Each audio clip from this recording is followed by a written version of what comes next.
चक्का जाम करने वाला कोई बात है नहीं इसमें। उन लोगों का दिमाग जाम हो चुका है इसलिए वो चक्का जाम की बात कर रहे हैं। वोटर लिस्ट को क्यों फ़िल्टर करना था चुनाव से पहले? चुनाव अभी है तो वोटर लिस्ट फ़िल्टर अभी होगा ना, ताकि कोई फर्जी वोटिंग ना हो। उनके दिमाग में तो उनके खानदानी घूस बैठा हुआ है, घूस सब।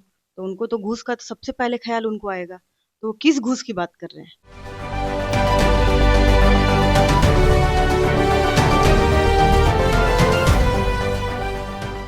नमस्कार, स्वराज पोस्ट में आपका स्वागत है। मैं वेद सिंह। चुनाव आयोग की तरफ से जो नए नियम लाए गए हैं उस पे सत्ता पक्ष और विपक्ष जो है आमने सामने है। हमारे सीधे तौर पर सवाल है कि क्या ये जो नए नियम लाए गए हैं वो इस समय लाना जरूरी था? इससे जो बिहार वासी हैं उसको कितना सुविधा मिलेगी या फिर परेशानी? इन्हीं सब तमाम मुद्दों पर बातचीत करने के लिए अभी हमारे साथ मौजूद हैं जदयू की महिला नेत्री निकिता तिवारी जी। पहले तो स्वागत है आपका हमारे चैनल पे। थैंक यू और धन्यवाद आपके दर्शकों को। निकिता जी, 9 तारीख को जो नए नियम लाए गए हैं उसको लेकर के 9 तारीख को पूरे विपक्ष जो है एकजुट होकर के सड़कों पर उतर रही है, चक्का जाम तक करने की बात कर रही है। कैसे देख रही है इसे? चक्का जाम करने वाला कोई बात है नहीं इसमें। उन लोगों का दिमाग जाम हो चुका है इसलिए वो चक्का जाम की बात कर रहे हैं। ये एक बहुत ही महत्वपूर्ण प्रक्रिया है और ये लोकतांत्रिक प्रक्रिया की नींव को मजबूत करने का भी तरीका है और ये काफ़ी ज़रूरी है क्योंकि फ़िल्टर हो सके सूची की शुद्धता। जो मतदाताओं की जो सूची है उसकी शुद्धता बन जाए उसके लिए ये काफ़ी ज़रूरी है। क्योंकि देखिए बहुत सारे लोग अभी डेथ हो चुके होंगे या बहुत सारे लोगों का ट्रांसफ़र हो चुका होगा या फिर जो नए उनका नाम हटाना है या फिर जो लोग नए अभी 18 प्लस के हुए हैं जो बच्चे उनका नाम ऐड ऑन करने का काम या बहुत सारे लोगों का बहुत कारण किसी भी कारण से नाम छूट जाता है वोटर लिस्ट में नहीं आ पाता है तो उनके नामों को ऐड करने का एक नया मौका उनको मिलता है। फिर बहुत सारे लोगों के नाम में के स्पेलिंग में गलती या एज या किसी चीज़ों में वोटर लिस्ट में जो गलती हुआ रहता है उनको सुधारने का मौका मिलता है।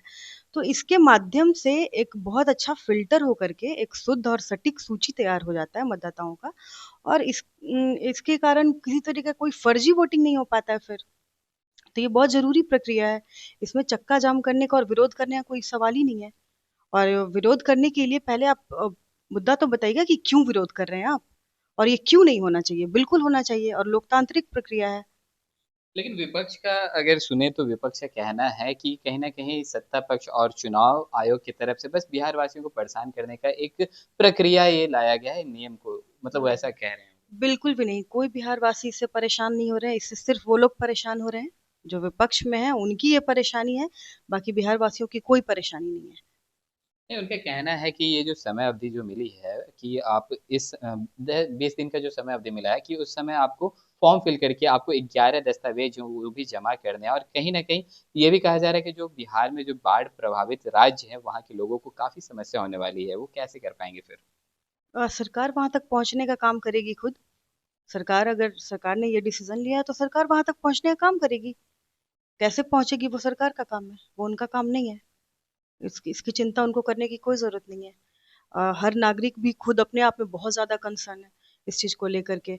तो वो लोग भी अपनी भागीदारी दिखाएँगे, सरकार भी अपनी भागीदारी दिखाएगी और दोनों के म्यूचुअल से ये अच्छे से ये काम हो जाएगा। इसमें किसी तरीके का कोई परेशानी नहीं होगा।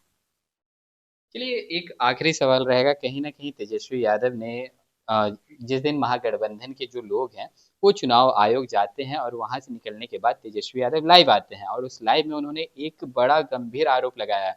उनका कहना है कि बिहार में अगर कोई भी कागज़ात बनाने होते हैं, तो भाई उसके लिए घूस देना पड़ता है। अच्छा। उन्होंने गंभीर आरोप लगाए हैं। देखिए, घूस देने की बात वो इसलिए कर रहे हैं क्योंकि उनका ये खानदानी सोच है घूस लेने का।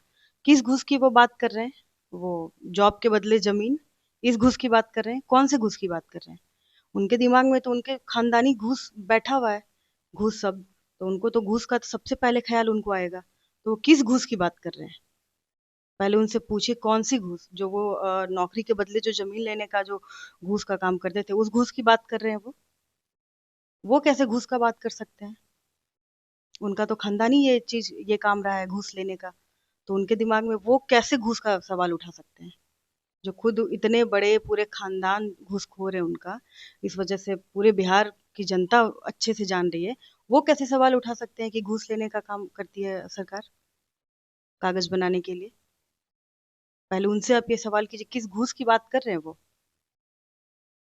चलिए एक सवाल रह गया था कि ये जो नए नियम लाए गए हैं तो अभी चुनाव से पहले लाना ज़रूरी था? हाँ, इसको तो बिल्कुल। पहले भी किया जा सकता था। नहीं, बिल्कुल नहीं, चुनाव अभी है, तो अभी ही आएगा ना। और भारत का जो चुनाव आयोग है, वो समय-समय पे इसको आयोजित करती है जब-जब चुनाव होता है। चुनाव से पहले कैसे आ जाता है? क्यों? किस लिए फ़िल्टर करना था? वोटर लिस्ट को क्यों फ़िल्टर करना था चुनाव से पहले? चुनाव अभी है, तो वोटर लिस्ट फ़िल्टर अभी होगा ना, ताकि कोई फर्जी वोटिंग ना हो, सब लोगों का नाम जुड़ जाए, जनाधार बढ़ जाए वोटिंग का। तो इसके लिए अभी ज़रूरी है क्योंकि चुनाव अभी है। तो फिर ये कैसा सवाल है कि पहले क्यों होता? किस लिए होता पहले? चलिए, तो जैसा कि अभी आपने सुना कि हमारे साथ मौजूद थी जदयू नेत्री निकिता तिवारी जी, इन्होंने साफ तौर पर बताया कि क्यों अभी पुनर्निरीक्षण किया जा रहा है चुनाव आयोग की तरफ से, क्यों इतना ज़्यादा ज़रूरी है इस नियम को लागू करना।